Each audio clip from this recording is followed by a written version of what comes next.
Welcome to the EMEA Recruitment Podcast in partnership with Operation Smile. We're proud to be raising vital funds and awareness for Operation Smile to deliver free surgery to children and adults with cleft lip and palate. If you'd like to find out more, please visit emearecruitment.com/operation-smile.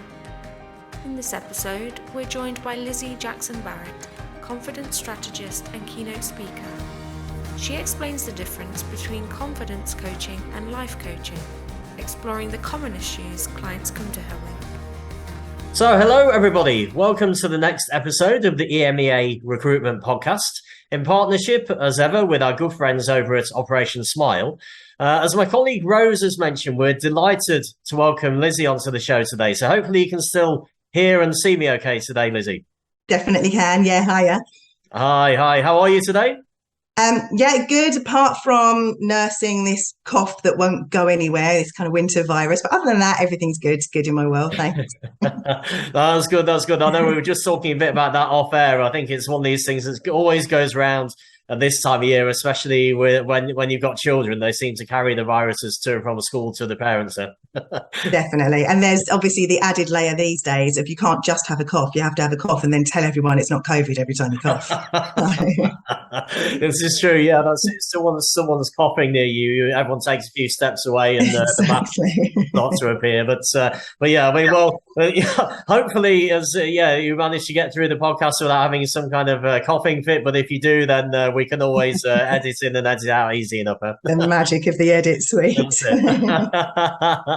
So, I mean, really, to start off, I always like to ease the guests into the conversation by relating back to our partnership with Operation Smile. So, given the name of the charity, I thought I'd ask you, really, what was the last thing that made you smile? It sounds a bit boring, but it genuinely is the thing that's been making me smile this week, which is my brand new business logo. I've been having just a kind of slight shift in my branding, and my previous logo was mainly grey, and anyone who knows me will tell you that I am not a grey person. So I realised there was just a little bit of a disconnect between what people were seeing when they initially saw kind of that logo and the branding, and then kind of what they see when they meet me. So my new logo is very similar to the old one, but it's just brighter and more colourful and just a better fit for my brand. And honestly, at the moment, because it's so new, I haven't even unveiled it to the world yet. Later this week, I will. I keep smiling every time I look at it. I think, it's almost the revealing of the logo on the podcast. Exactly. And we all know, don't we, right, that when this happens, the only person who's actually excited about it is the person whose logo it is. But all my friends will pretend they're thrilled for me. No, but it's good, as you say, the logo reflects your personality and the brand of the business. So it's you've got to be pleased to have something more kind of lively and colourful representing the business, which is good news, huh? Yeah, absolutely. I know that's not the only thing that's changed with the rebranding. So you're no longer a confidence coach, you're a confidence strategist, if that's right, huh? Yeah, absolutely. So, I mean, I am a confidence coach, as in I do coaching, and that kind of forms the central part of the work I do. But it didn't really encapsulate kind of everything that I bring to the table and that I'm about and that I kind of want to achieve with my clients.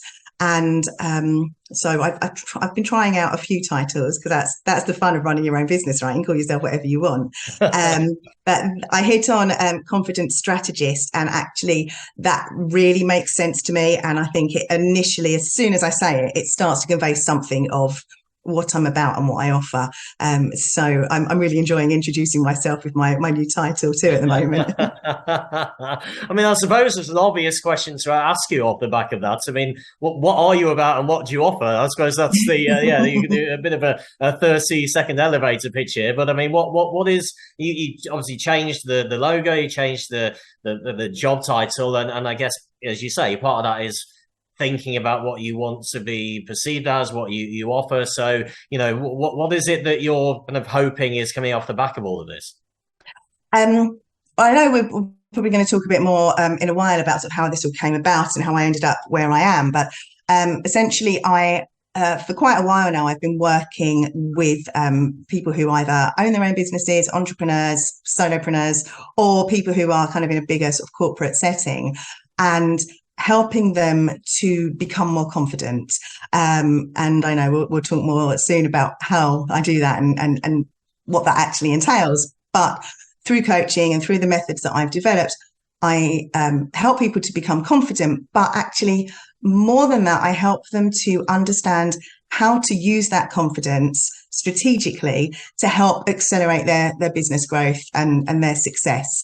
I realized that for so many people who work in various kind of business settings, confidence is kind of the missing piece of the puzzle, that we are investing so much time and energy and money into acquiring all of these skills and this knowledge that yes, we do need those skills and knowledge to be successful in our businesses, but we're then not utilizing it to its full potential. And it's because kind of knowing it and putting it fully into practice are two different things. And often the thing that has been holding people back is just that lack of personal confidence to really use everything they know. And so that's kind of where the strategic part comes into it as well. So it's a bit long for an elevator pitch, isn't it? I need to work on that, but that's kind of how it all comes together. I mean, it's really, really interesting. I mean, I think, over the last, I'd probably say 5 or 6 years, maybe it's not quite the same thing as what you're doing, but similar. Like life coaching has become more popular in the UK. I mean, I think before then it seemed to be something that was reserved more for the US type market, but you are starting to see this come more and more into the UK markets, and I think I think there's always a bit of skepticism with the typical British national in the UK around confidence and life coaching. I suppose a question I might have around this is what is the difference between the confidence coaching and life coaching, or is there a difference at all in your point of view? Well, coaching is coaching, no matter how you apply it or what part of life or business you want to apply it to. And clearly there are different, ways of coaching, but essentially it's a process by which we kind of look at where we are now, we look at where we want to get to, and we work out how we're going to get there. And that's essentially what coaching is. It's helping people tap into kind of their own potential, the own knowledge we actually have inside us about how we're going to get there. Life coaching is quite a broad catch-all term that I was advised quite strongly in my coaching training to avoid because it's a bit too generic. Essentially what I was taught, which makes a lot of sense, that if somebody wants a business coach, they'll go to a business coach. If someone wants a weight loss coach, they'll go to a weight loss coach. You'll go looking for the person who offers the specific coaching that you want. So actually, a lot of coaches, I think, start out calling themselves a life coach so that they can kind of scoop up everyone and end up with nobody. So I've never called myself a life coach because it has just felt a bit generic, and I haven't wanted to just kind of serve anyone and everyone. So the confidence part of it really came for me out of kind of my own story of finding my confidence and starting to share that more, and realizing that this is something that I can not only help people with from my kind of training and experience as a coach, but from my own story and experience of somebody who was really lacking in confidence and then found it. And I suppose that it's a good question to ask you, really. I mean, in terms of how this really came around, I mean, you mentioned there, you had a challenge yourself where you were lacking confidence and found the confidence and wanted now to pass this on to other people. But I can imagine, there's some people out there who've maybe, gone through the first part of that and maybe been unconfident and now, very confident in themselves and their abilities, but then haven't then necessarily thought, oh, this is what I want to do as a career, and to take it forward from there. So what kind of took you from getting your confidence to then thinking, actually, now I'm going to take this to the next level, really? Really, I think you've touched on something quite important there, which is this idea that people are kind of confident in themselves and their abilities, and then maybe don't take it to the next level. And it was that kind of thing that I was hearing a lot that made me realize I think there's something in this. So a lot of the people I was working with were kind of saying the same thing to me. I know I should be ... but I'm not. And that was where I started to think about how I could apply this process that I developed for myself. So people who, for example, say, I'm really confident in my abilities. I know I'm a really good, let's just say graphic designer. I'm a really good graphic designer. I know I am. I've got all the right training. People love my work. And yet I'm not putting myself out there. I'm not, doing the outreach calls or going to networking or charging what I should be, or, all of these things that hold us back. So that's often where the confidence part comes in. It's knowing that in some aspects you're confident, and in other aspects, a lack of confidence is stopping you from moving forwards. So really that's how it works. When someone comes to me, there will always be some aspect of what they're doing that actually they are really confident doing. So we're looking at where the gaps are and how we're going to fill those in. Mm-hmm. And, I mean, how is that reached? I mean, I guess I'm a big fan of Tony Robbins, which is a bit aligned to this. And I know he always tries to get people to think about what they're proud of and what they're excited about. With his triad model, that's what he tends to use. So do you use a similar approach? Because I guess you can't tell somebody to be confident. It has to come from themselves. I mean, so is there a certain approach you use to get them thinking along that line? Definitely, yeah. And I'm really glad you've said you can't tell someone to be confident, because I would just speak on that for a moment first, because for me, this is one of the things I'm most passionate about, I guess, in what I do, is that my own confidence story really started when I lost my hair to alopecia 5 years ago and wanted to find out, how do I become confident as a bald woman? I know it must be possible because I see other bald women doing it. I'm not sure how to get there. And there was nobody I could find who could teach me that. All I was finding, like you say, were people saying, be confident, or sharing these memes, believe in yourself and anything's possible. And like you said, that doesn't make someone confident. So that's kind of where it started for me. So it's really like just music to my ears to hear you saying we can't just tell people to be confident, because unfortunately that is what happens a lot, whether it's in business and coming from management. Look, I just want you to be more confident. Can you do that for me? Yeah, that kind of thing a lot.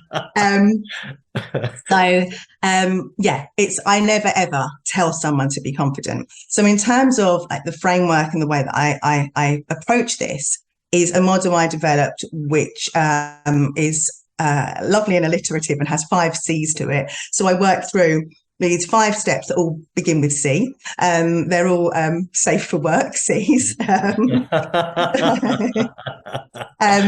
And so actually it starts with looking at where do we want more confidence?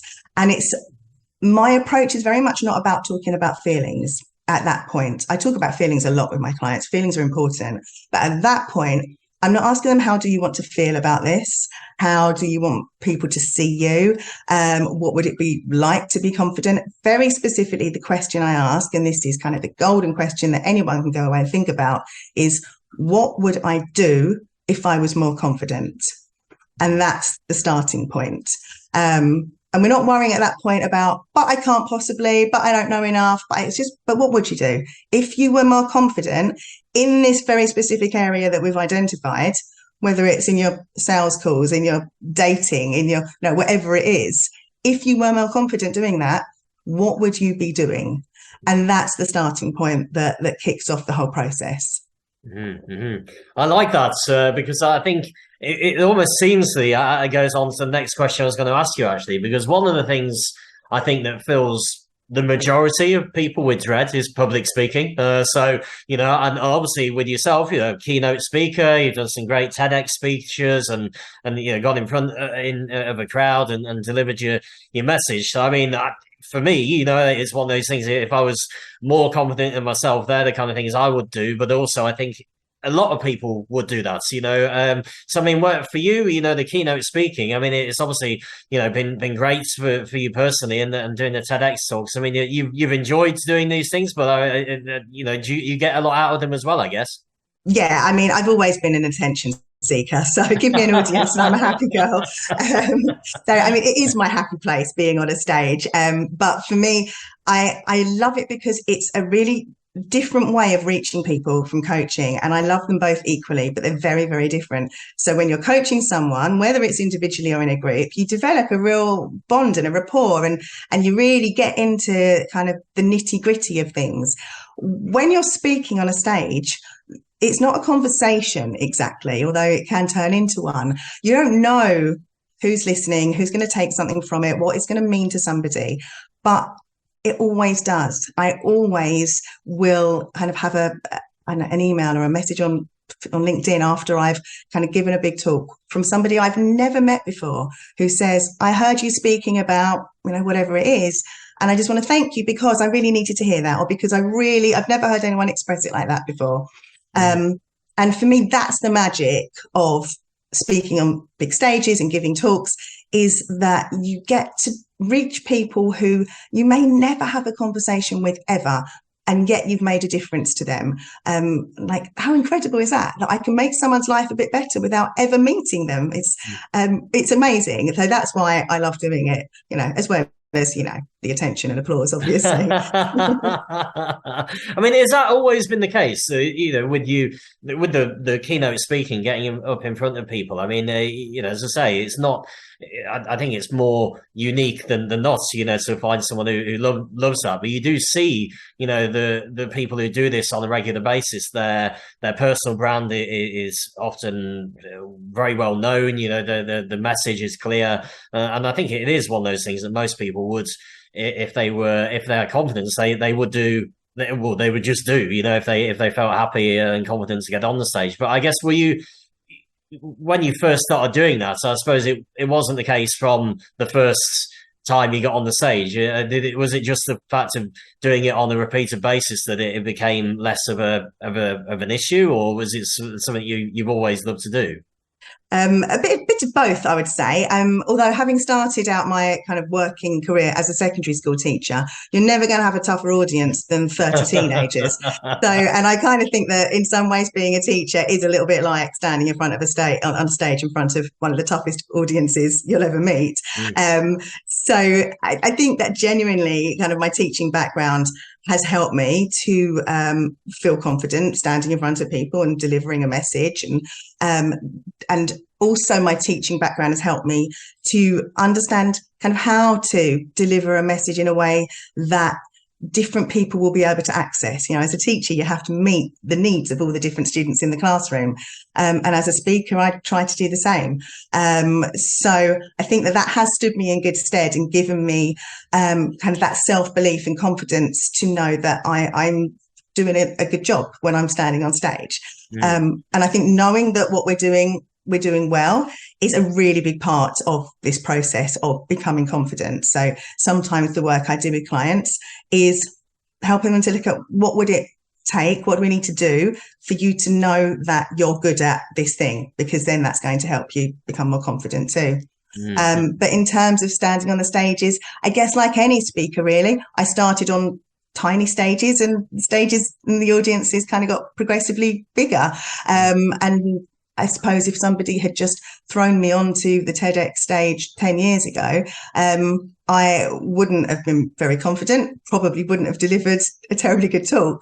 So I think these things come as we kind of grow into them. And I guess with you doing this, and you mentioned earlier, you went through the challenges yourself of being unconfident and have moved forward from there, and now doing these presentations on stage. When clients come to see you, it's not as though you're talking out of a book. It's actually you've lived this journey, you've been through it, so that there's buy-in on that side as well, that the people can see that you're a living proof that you've gone through these challenges. So I thought I'd just ask you what the kind of issues that your clients usually tend to come to you with, because a lot of the work you do with the corporate leaders, the teams and business owners, you would almost feel, especially with the leaders and business owners, you sometimes would be under the false impression that these are very confident individuals at the start, So I was kind of wondering, I'm guessing that's not the case, but also what kind of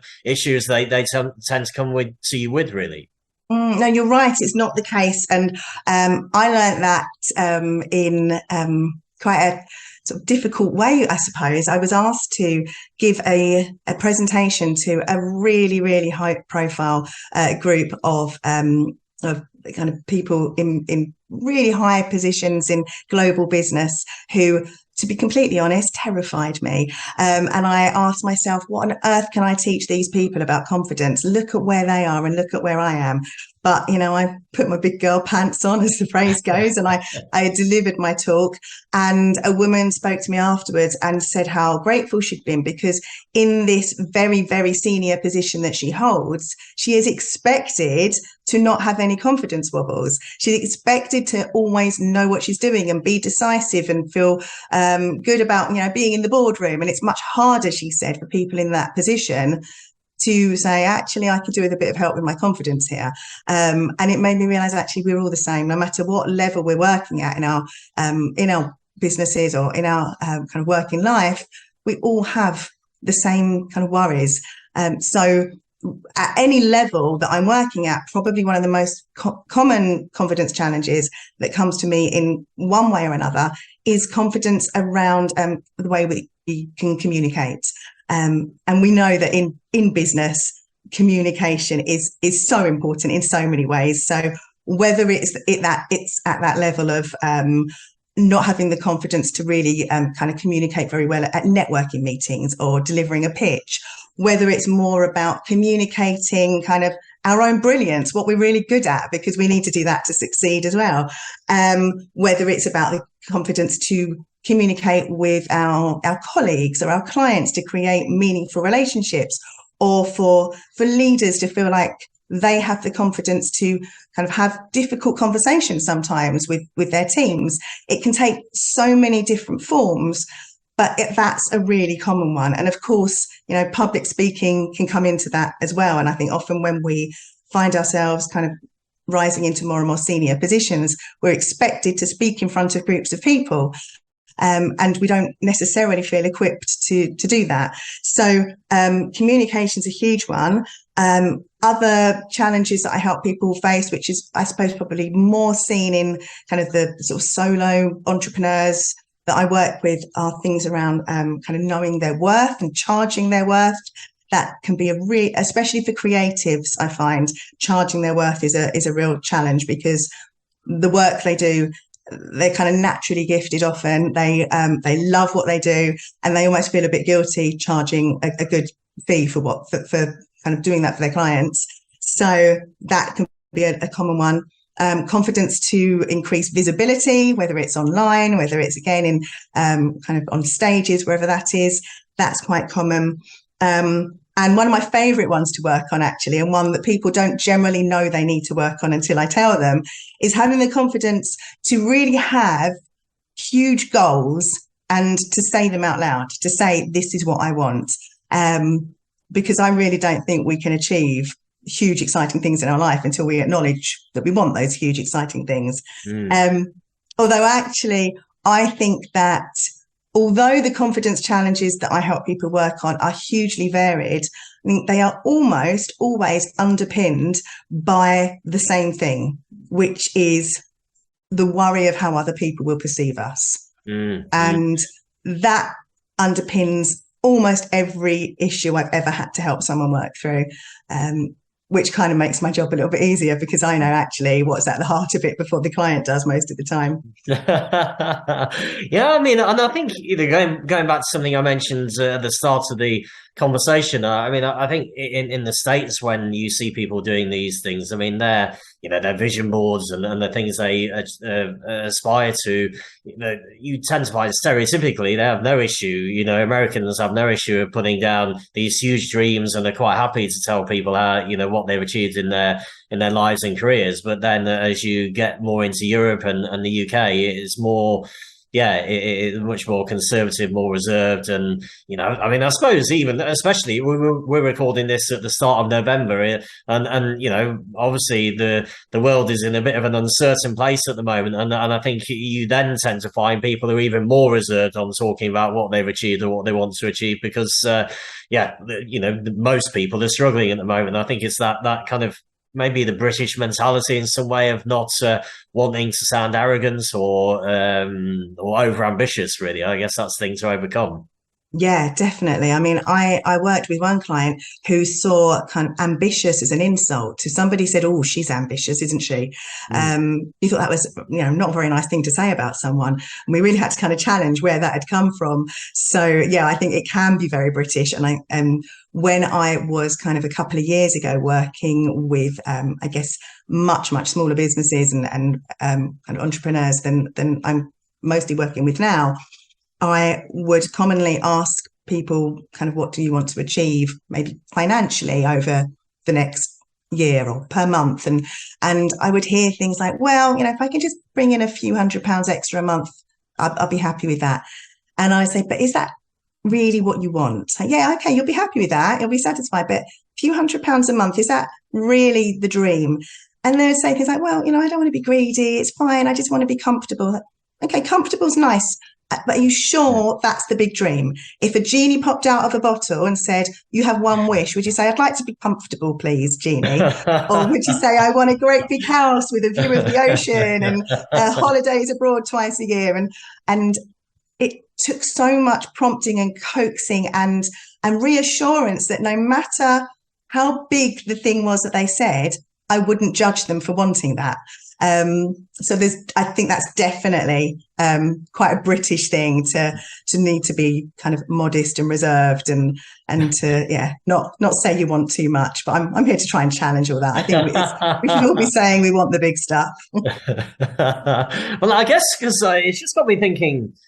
On the other extreme, I mean, there's people who are overconfident. So I suppose someone's not going to come to you if they feel they're overconfident. But I mean, maybe you meet people who say they're not confident, but when you meet them, you actually think, well, you seem plenty confident enough to me. But there is, I guess, that line where you can start to move towards overconfidence and arrogance. I mean, I don't know where that line is, but is that ever something you've had to deal with a client?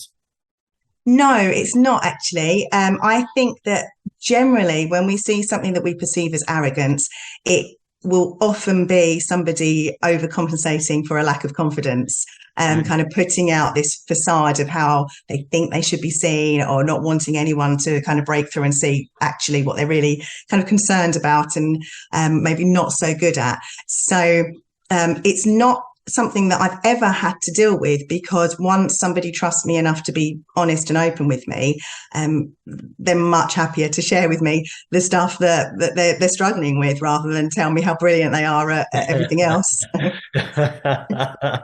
I guess with the clients you work with, I know that the model started being predominantly females, but you work with males and females as well now. I do, yes. I for a while was, I guess, working under the misapprehension that because I had based my whole model and everything on my own story of, really my story of body confidence is where it started, finding a way to feel good about the way I look as a bald woman, I had kind of assumed that what I was offering wasn't really what men wanted. And a few times, especially in kind of networking meetings, men would challenge me on that and say, what makes you think that men don't have these issues too? And I would always say, look, if my approach resonates and a man wants to work with me, that's absolutely fine. But he better not think I'm going to change the way I'm doing things just because he's a man. And I did have to have a bit of a word with myself and realise this was a me issue, not a men issue. And I have started working with men as well recently, and having just as good results with my male clients as anybody else. So it took me a little bit too long to get there, but I'm there now, and I'm glad I've kind of reached that realization that I have been doing men a disservice by making assumptions that aren't necessarily true. Yeah, no, and I think it's one of these things. If having been in the changing rooms at in the gym, if you saw the amount of time men spent in front of the mirror, I think I'd agree with that statement. In that men also have these issues as well. And I think especially in the modern world, I mean, social media has got a lot to do with this. But I mean, obviously, every photo that goes on to is people's profiles pictures these days. I mean, Photoshop and everything is used to try and make them look as good as possible. And I know for a fact men use these as much as women do. So it's one of those things. I mean, do you find there is a difference between when you're working with male and female clients? Is there any kind of noticeable differences you would see between them? I think that, I mean, I don't want to generalize anymore, but I think if anything, I'm seeing that the men I work with are probably more keen to just go, right, let's get this done. What are we doing? What's the plan? What have I got to do? Whereas the women I work with are generally more keen to sort of explore the feelings behind what's going on. And I think actually the ideal scenario is a bit of both. I think we do have to explore the feelings a little bit because we want to create kind of real proper change in the way we feel about ourselves. And I think if we jump too quickly into right, what would you do if you're more confident? Right, let's do it. That doesn't really change anything. It means you might be doing it because you're good with accountability and I've told you to do it and I'm going to be checking with you again next month. But actually, maybe you've done it and you still don't have any confidence that you've done it well or that you could do it again. Whereas if we do the groundwork to really kind of think about what is it that stopped you up until now? What is it we can put in place to make doing that thing feel less scary, feel more manageable? How can we evaluate how it went after you did it and tinker with it a bit more so that the next time you do it and the next time you do it, it gets less and less scary? That's where the real change takes place. So I sometimes have to kind of hold men back a little bit and say, we will be doing it, but not just yet. And sometimes I need to push the women forwards a little bit and say, I get that this, there's a lot that's gone on in the past that has affected the way you feel about doing this thing. And all of that stuff is important and it's valid and we're not ignoring it. But we are going to have to think about how are we going to move past that rather than let that keep on stopping you from moving forwards. So it is quite generalized. Not every woman or every man's like that, but that's kind of a general difference I'm seeing mostly is, just needing to try and find a happy medium between the two. And I guess with you seeing so many people over the years, I mean, is there a particular highlight of your career to date, whether it's with a specific client or whether something around your own successes? There really is actually, yeah. It was quite recent and it was a moment of realizing that this stuff I do really works. So every client that I work with, I gather kind of quantitative results from them as well as qualitative. And I do that by asking them to rate a series of kind of statements about their confidence out of 10 before and after we work with each other. And I am really proud that I have a 100% success rate of every client I've ever worked with. Those numbers have gone up, usually significantly.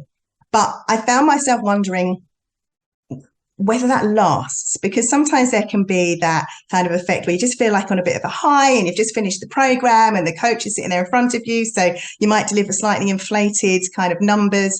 And they're lovely numbers to share on social media and look how great I am, look at the difference I've made. But was I really making a difference? So I went back very recently to a group of clients kind of 1 year after I'd finished working with them. And I gave them the same set of statements and asked them to rate them again. And they all kind of promised me that they had no idea what their previous ratings were. So it really was as close to a kind of accurate snapshot as possible. And I was like flabbergasted is probably the best word to see that not only had none of them dropped, they'd all continued to rise. So I'll give you two examples if that's all right, because I knew you were going to ask me this question and I kind of wrote down a couple of ideas to share with you. So they all of these clients rated 6 different areas of confidence out of 10. So it was out of a maximum of 60. 60 out of 60 is kind of peak, can't improve on it confidence. So the first example is a client who ran her own sales consultancy. And at the start of our work together, she rated her total confidence at 37 out of 60. So, it was not a bad starting point. By the end of our work together, she was at 56 out of 60. So, that's great. There's not much further you can go with that, except a year on, she was at 59 out of 60. So that was a really cool one to see. And then the other example is a client who runs a virtual assistant business. she started really quite low at just 19 out of 60.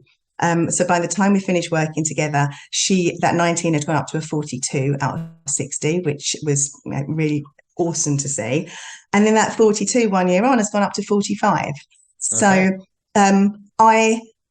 don't get me wrong, I absolutely love the kind of anecdotal feedback I get from them, kind of the stories about how they feel differently in themselves and how they do attribute that to the work we do together and how that makes them show up differently in their businesses. That's lovely. But seeing it in those kind of cold, hard numbers, that for me, I think was a real career highlight, because it is as much proof as I'm ever going to get that what I do doesn't only work in the moment, but it really creates lasting change and is helping people to be happier, be more successful. I've made a difference to people's lives in a really meaningful way, which is kind of the main reason I do what I do. So yeah, that's a very easy kind of, yes, that's my career highlight. So, yes. I mean, it's really, really cool. I mean, I was going to ask, what do you think is the difference with these two people specifically in terms of the reason that their confidence has then continued to rise despite not, having the regular sessions with you, so you have the sessions with you, and then I guess then over that period, largely it's left up to them to keep this going. I mean, is there anything that stands out about these two clients as to the reason why that continued to improve? I think partly it's on, I guess, quite a practical level. I have taught them tools for improving your confidence and to know what to do if you come up against a situation where you really kind of would like to push yourself forward. You sort of know really what you'd like to be doing, but it feels a bit scary. Instead of running away from that, which most of us do, they now are equipped with the tools to get to really tackle that and move forwards. And what they've both said to me, and what a number of people say to me, is that they can't quite put their finger on what I've done to them. A few people use the word magic and accuse me of witchcraft,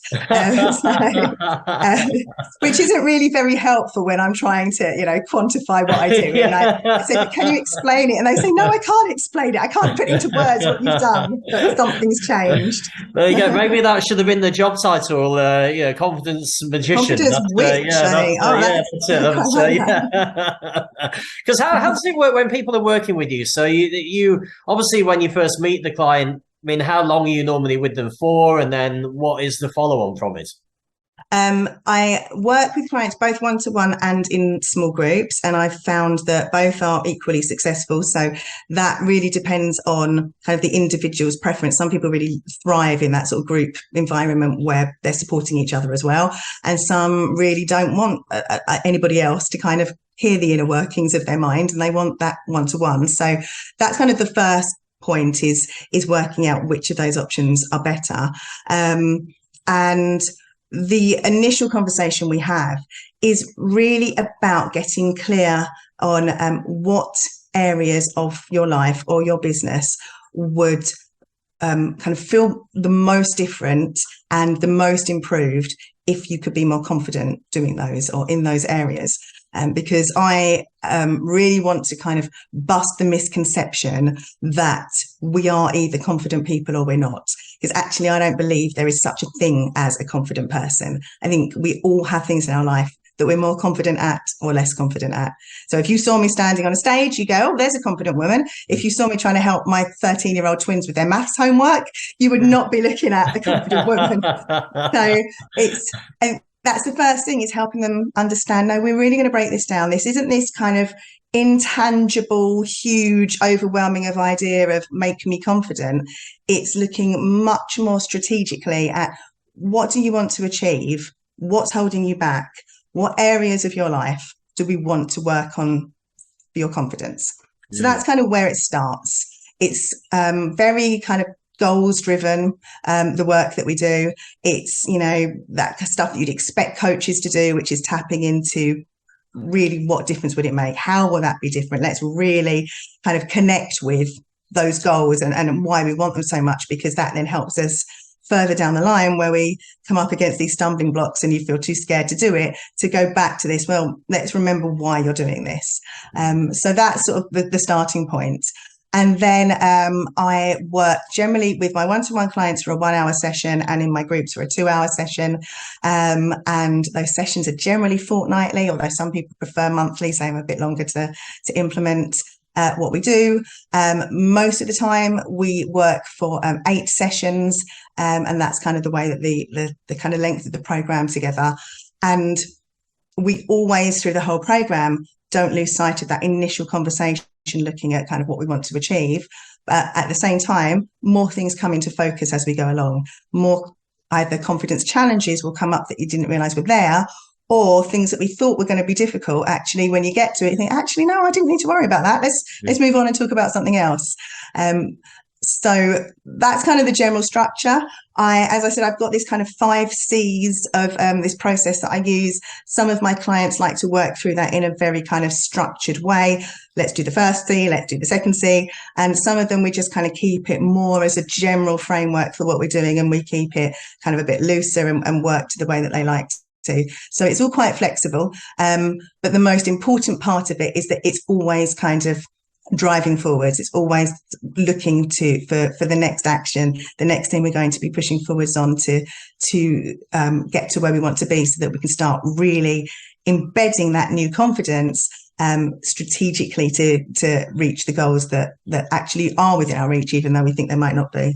Mm-hmm. No, I think it makes sense, having that people looking at things saying they've got momentum, so things are building, then that, I think obviously that has a bit of a knock-on effect to the confidence level as well. You don't need to, take over the world in one day, but as long as you're gradually seeing things improving, then, and the momentum is building, then that has, I guess, an effect on people's confidence levels, and then that hopefully then spirals from there as well. And I mean, actually, within your answers to that, one of the first things you said, I mean, it touched on something I was going to ask you, actually, because I guess as I was going to say confidence coach, then a confidence strategist, so that we get it right on that. So that, are you quite harsh on yourself? So you mentioned doing the maths homework, that wouldn't be your most confidence scenario to be in. But when you're in these kind of situations where you start to feel unconfident, does then that make you quite harsh on yourself, because you think, well, this is my job, I should be able to get myself confident in what I'm doing? How do you deal in those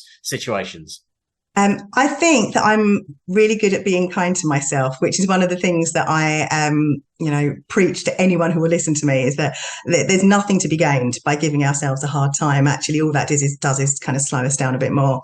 So I think, if anything, through the work that I've done, I've understood more and more really what I just said to you, which is that we all have things we're confident at and not confident at. We all have things we're good at and not good at. I think that what is probably one of my strengths is acknowledging where I struggle and kind of asking for help, or thinking about what do I need to do to get better at this, or that really important question, do I need to get better at this, or is it okay for me to be not very good at year 9 maths homework? So I think that's such an important part of the whole puzzle, because anyone who comes to me wanting to be good at everything, confident at everything, is in for a bit of a rude awakening, because that's not going to happen. When we take the time to really think about, well, what is it that actually matters? What do I really want to get better at? So I think I'm